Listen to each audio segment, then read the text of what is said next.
നമസ്കാരം. സംസ്ഥാനത്ത് അടുത്ത 5 ദിവസത്തേക്ക് ഒറ്റപ്പെട്ട ശക്തമായ മഴയ്ക്ക് സാധ്യതയുണ്ട് എന്ന് കാലാവസ്ഥാ നിരീക്ഷണ കേന്ദ്രത്തിന്റെ മുന്നറിയിപ്പ് വന്നിരിക്കുകയാണ്.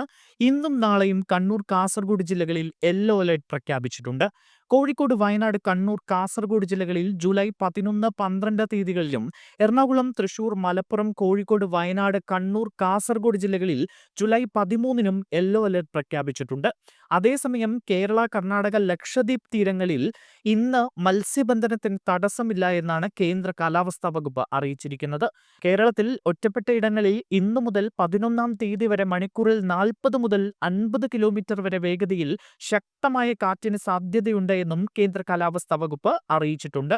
ശക്തമായ കാറ്റിനെ നേരിടാനുള്ള പൊതുജാഗ്രതാ നിർദ്ദേശങ്ങൾ പുറപ്പെടുവിച്ചിട്ടുമുണ്ട്. കേരളത്തിൽ ഏറ്റവും കൂടുതൽ നാശനഷ്ടവും ജീവഹാനിയും ഉണ്ടാക്കുന്ന സംസ്ഥാന സവിശേഷ ദുരന്തമാണ് ശക്തമായ കാറ്റ്. ശക്തമായ കാറ്റിൽ മരങ്ങൾ കടപുഴകിയും ചില്ലകൾ ഒടിഞ്ഞു വീണും അപകടങ്ങൾ ഉണ്ടാകാനുള്ള സാധ്യതയുണ്ട്.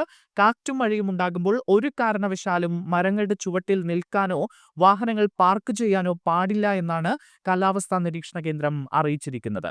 വീട്ടുവളപ്പിലെ മരങ്ങളുടെ അപകടകരമായ രീതിയിലുള്ള ചില്ലകൾ വെട്ടിയൊതുക്കണം. അപകടാവസ്ഥയിലുള്ള മരങ്ങൾ പൊതുവിടങ്ങളിൽ ശ്രദ്ധയിൽപ്പെട്ടാൽ ബന്ധപ്പെട്ട തദ്ദേശ സ്ഥാപനങ്ങളെ അറിയിക്കണമെന്നും നിർദ്ദേശത്തിൽ പറയുന്നു.